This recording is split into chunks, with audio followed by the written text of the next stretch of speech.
Now, something that you've mentioned is mentors, especially in regards to Marcus Aurelius.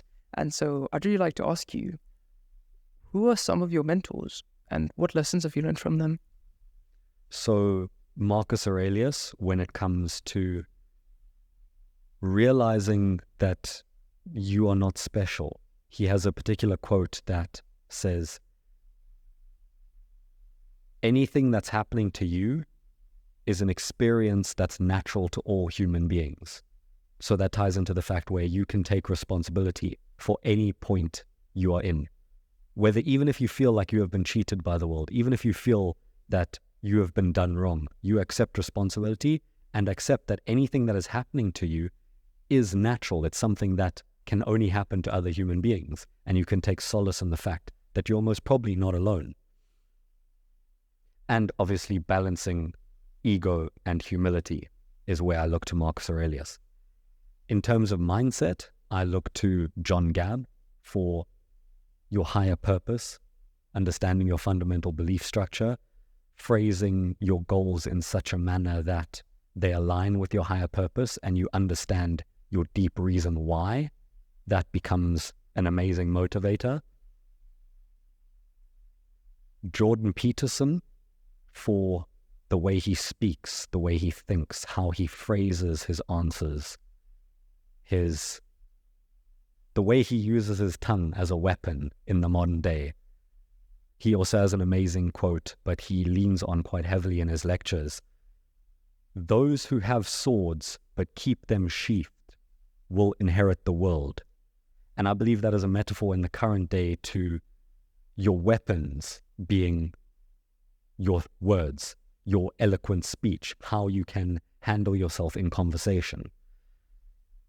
Another mentor of mine to touch on the final aspect would then be Luke Belmore for cryptocurrency, for the e-commerce space through the entrepreneurial mindset and a lot of the health benefits. He is very in tap with the things that we put into our body and regarding our body as a temple. That's amazing. And actually, on Luke Belmore, there's a specific saying that he mentions quite a lot, and I'd like to get your insight on it. What does game is the game mean to you? Game is the game. Life is a game. Gamify life. So you start looking at things through that lens, through that perspective. You need to focus on leveling up. How do you level up your character? It's not so instantaneous as a video game, but it's a level up nonetheless. How can you level up your physique? How can you become physically stronger? How can you become more aptitude in your speech, in your debating? How can you achieve financial literacy? The game is the game refers to the game that we are playing. Back in the day, the Bible was written in Latin, and you had to go through an intermediary. You had to go through a priest to be able to access the knowledge that is out there. In today's world, the language of the elite is finances. So, if you understand that the game is the game, you have to either decide to play the game and level up, or reclude and retreat back into a hole and try and hide from it. So when you understand that the game is the game, you start looking at it and say, okay, I need to pick up a book on finances. I need to become financially literate. I need to be able to speak the words of the elite, the language of the elite. I need to be able to understand what they are talking about. And then you use that game that is set out there to find your own wins, to then position yourself to get wet. I use the metaphor of getting wet. Let's say you want to make money online. You need to understand where money is flowing, where money is about to go, and position yourself in the point in the market where that water is about to move to. And you will definitely get wet if you manage to do that successfully. It's beautiful insight. And another quote from our boy, Marcus Aurelius, which Man's getting a shout out. 100% relates to the whole topic at hand, is receive without pride and let go without attachment. Again, gamify things. The more that you hold on to that's tangible, the less that you hold on to in your character. Don't clog up your inventory, bro. You're over encumbered. Indeed, you only got 32 slots, yeah? But that ties in nicely to minimalism, which took the world by storm because some Netflix documentary came out. But I believe it's more profound in practice.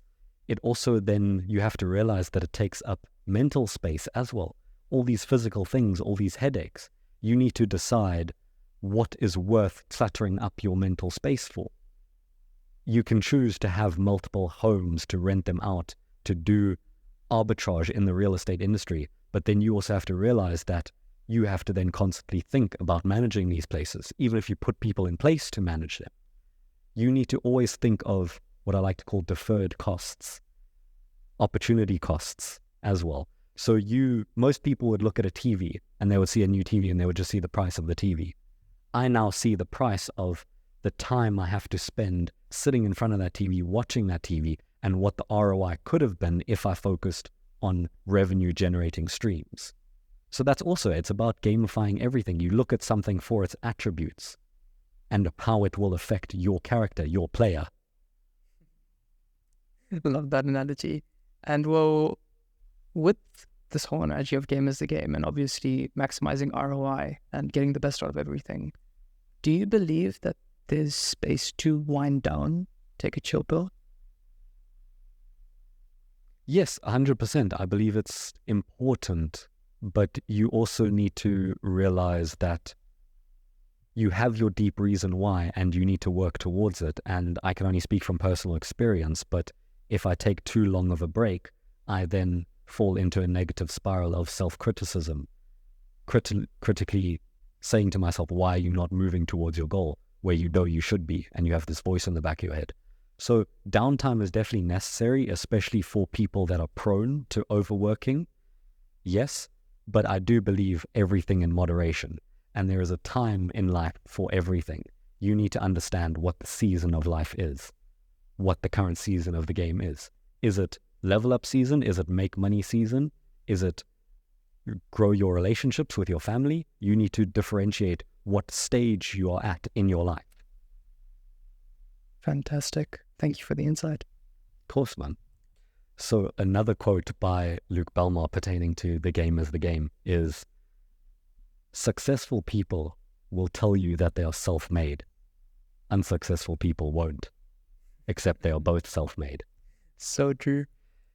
And you need to observe people for their belief structure, and you need to identify, a lot of people will project external circumstances onto themselves and use that as a scapegoat, use that as a reason why they cannot achieve something. Particularly when it comes to, it ties in nicely with another quote I have from Socrates, physical training. He says that no man has the right to be an amateur in the realm of physical training. It is a shame for a man to grow old and to not see the beauty and strength of which his body is capable. And a lot of people that I've come across in my personal life will say they have some unique thing that makes them different from every other person on the planet. They'll say, I have a particular thyroid or hormone issue that means I cannot lose weight the same way other people lose weight. No, the same universal laws of energy storage that apply to your body that also apply to every energy storage mechanism we have out there in the known world. Calories in versus calories out. So then it becomes very important for you to understand, to take responsibility, to say that you are not unique, you are not different, but there's something very freeing in that, because then you take responsibility and realize you actually can change. And there's a very powerful notion in that. And then you have to ask, okay, do I actually want to change? Because a lot of people, they'll say they want something, but you will see in their actions that they don't actually want it. Are you interested or are you committed? Is something John Gabb always says, one of my mentors. So then we talk about how deeply do you desire it? Are you interested or are you committed? And this then goes into your whole belief structure. Again, what is your higher purpose? What do you actually value? And then I can tie this into your identity and your subconscious.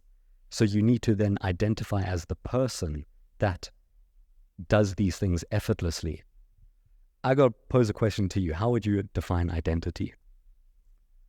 Identity, ultimately, if somebody asked me to describe my identity, I would fire back between 3 and 5 words. But identity is really a culmination of all of your experiences, everything you've been exposed to, your belief structure, even biases, what's come into your mind from the outside world. Yeah, 100%. And I wanted to say how much of those biases, how much of that influence you are not conscious of is part of your subconscious. Think about from when you were brought into this world.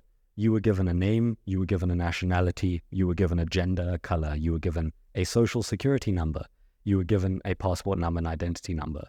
You were thrown into your first programming camp, kindergarten, where you were told to stand in straight lines under fluorescent light. You were then sat at desks arranged in rows with a bell that rang, symbolizing break time, emulating a factory work floor. You were told when you could and could not go to the bathroom. You were then told you were a failure when you did something creative that was outside of the curriculum that teachers have to enforce.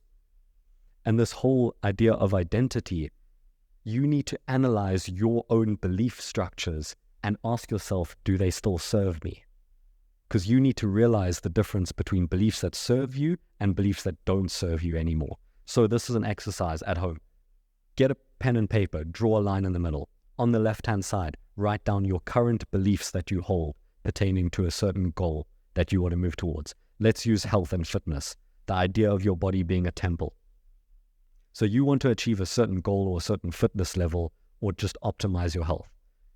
You can write on the left-hand side, chocolate tastes nice. I get cravings for fast food every time I see a McDonald's advert. Okay, now on the right-hand side, write the exact opposite. Food is fuel. You start looking at food from an idea of what you are fueling your vehicle, you, that's going to take you to your goals. What are you putting into it? Are you putting in the wrong fuel? Is this going to then cause breakdowns along your path? Are you going to run into complications related to this? And the whole idea of your body being a temple, I can ask you, relating to junk food, let's take this metaphor of an actual temple, of an altar. Would you put seed oils, fast food, carcinogenic causing foods on an altar and offer that to the temple, to the higher power?